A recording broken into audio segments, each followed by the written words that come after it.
Hey guys, how's everyone doing? Welcome back to Harry's Highlights. On this video, we're going to be talking about the book, The 21 Irrefutable Laws of Leadership by John C. Maxwell. But in this video, we're going to be specifically focusing on the fourth law, the law of navigation. Now, the law of navigation is about understanding that anyone can steer the ship, but it takes a leader to chart the course. It's about understanding that well before any of the team sets off, the leader should have already navigated the course. That means that anybody can step into that position and steer, but the course has already been charted and set out. It's already been mapped out, so all you need to do now is just have it sits there and just directs the ship. But well before that, the leader's already planned, prepared everything and prepared for all the possibilities that could happen along the way. This is what the law of navigation is about. It's about understanding the importance of preparing and planning. As they say, prior planning prevents poor performance. It's the 5 Ps.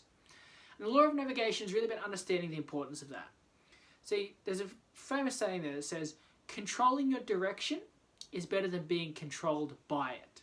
That's understanding that, like, if you've navigated, if you've charted everything and mapped everything out, you have a far better opportunity of preparing for possible problems, the intangibles, things like morale, things like, other problems and issues coming up. Whereas if you just go in with that sort of winging it attitude, you'll end up being controlled by it. You didn't plan or prepare for this to happen. Now all of a sudden it's affected your decision. It's affected the direction you're traveling in.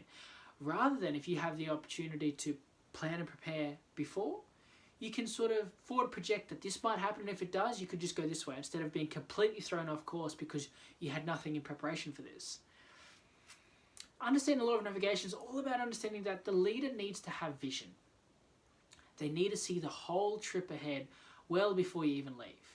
It needs to be so clear in their mind where their destination is going to be, the path that you're going to go to get there, and the planning needs to happen well before anybody sets foot to leave.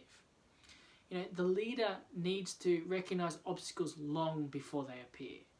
They need to understand and forward project all the different possibilities, all the different potential benefits and the potential hindrances. The leader needs to see more than others. It needs to be able to see further than others. It needs to see things well before others do.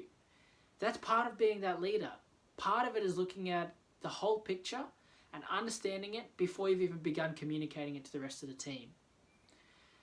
The leader themselves, they need to be able to see further and further ahead. Even when they're on the journey as well, they need to be continually forward projecting as the journey unravels, if everything is going to plan, and being ready to be proactive about any sort of course corrections. Because other people depend on you. So your choices affect them. See, a great example of this one is that you hear about the story about the 4 fighter jets. When 4 fighter jets are flying, when they're in formation, there's one pilot who's leading. And as that pilot leads, the other 3 pilots simply watch that pilot's wings, and whatever way that pilot flies or directs them, they also follow. Whether he flies up into the clouds or whether he flies straight into a mountain, they will follow obediently, recognizing that never to break formation, to always follow the leader because they trust the leader's navigation. So how all 4 all crashed, even though they had the ability to break away, to dodge and to miss anything, it's because they trust their leader in good and bad times. And they just follow whatever direction the leader's going, they will follow all the way into that mountain. And all 4 crashed. See, they follow every move. And that's exactly what happens with your team. They follow you obediently. They watch every move. As soon as you say something, they should follow through with it. So it's so important, critical, and crucial that every decision you made is well thought out, well planned, whether it be you have the opportunity to plan beforehand or if you're forced to make decisions on the fly.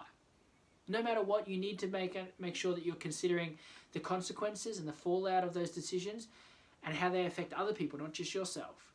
Because as the leader, you're responsible But your choices are what determines other people's direction, not only yours.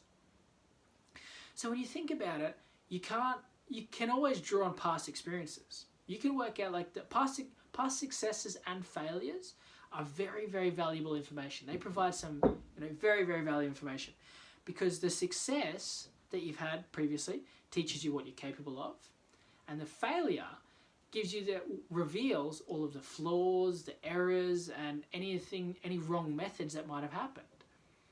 But the problem is that most people cover up any sort of failures instead of analysing them. See, you need to reflect, not just move forward. When you look back at past failures, you can recognise where things went wrong. How could that not happen again? You can recognise what changed, what part exactly went wrong. Great example of this one is that in the military, when they have the bomb squad, for example, each step is written out meticulously. So before they go to do something, they write it down. If they're defusing a new sort of bomb, whatever it may be, they will write down each step well before they do it. I am going to cut this wire, this colour. And then they cut it. And then they tick next to it. And then they write the next step. And then they say, and then now I'm going to cut this wire. And they cut it. And sometimes they get it wrong. And they blow up. And what happens is, the rest of the team who's watching this run over, and the first thing they look for is that sheet with all the steps on there. Because everything up until that step was right. That next step was wrong. And that's what it means about analysing the failures, about understanding, okay, so that step, we don't want to do that step again. Problem is, too many people go that when they have a failure of any kind, they just cover it up. They just try to hide it, try to minimise it, instead of being open and analysing it and realising, okay, let's make sure this doesn't happen again. This isn't a representation of my self-worth. This is a representation of me trying. And I just happen to choose the wrong decision. I'm going to make sure it doesn't happen again.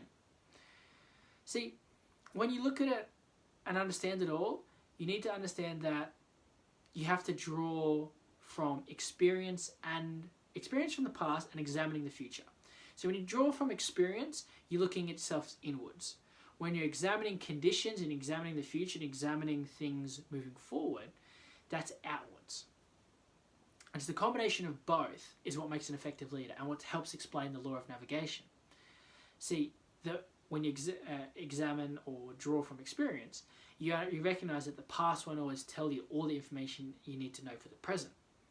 So that's where, not only examining the conditions outwards and forward, you're also listening to people around you. You're listening to what other people have to say, because when you have that grassroots information and that communication, you're then able to analyse and paint a better, more detailed picture. You can pick up on lots of things there that you might have missed and have a better understanding of it all. So then, as you sort of develop more of that picture, you're then able to plan more meticulously, with greater detail, with better preparation for potential hazards and obstacles and potential benefits and rewards. So when you look at it all in whole, in the end, it's not the size of the project that determines its acceptance or its support or even its success. It's the size of the leader. There's plenty of people that have, travelled huge, vast amounts of time or space and distance. And the reason they got there was because of the leader. It wasn't, most people would say that to conquer that would be impossible. But with the size of the leader, people believing in that leader, they feel like they can do it. They said, with this person leading, I will be able to achieve this. With this person leading, this will be able to happen. And that is what it's about, is understanding that how much falls on your shoulders as a leader. Understand the law of navigation is the expectation that comes with it. So to summarise quickly, the law of navigation is about understanding that it's about prior planning prevents poor performance. You need to you need to understand the bigger picture well before it happens. Understand the whole plan, the whole journey before you even step foot. You need to have vision. You need to see that whole trip. You need to recognise that other people are going to depend on you. So all the choices you make will affect them. Understand that you can draw from past experiences, both success and failure, because the success will tell you what you're capable of, where the failures will help you through analysing them on all the areas that you don't need to go down again, preventing extra unnecessary failure. understand that reflection is extremely important. It's not just about moving forward and just constantly, you do need to look back.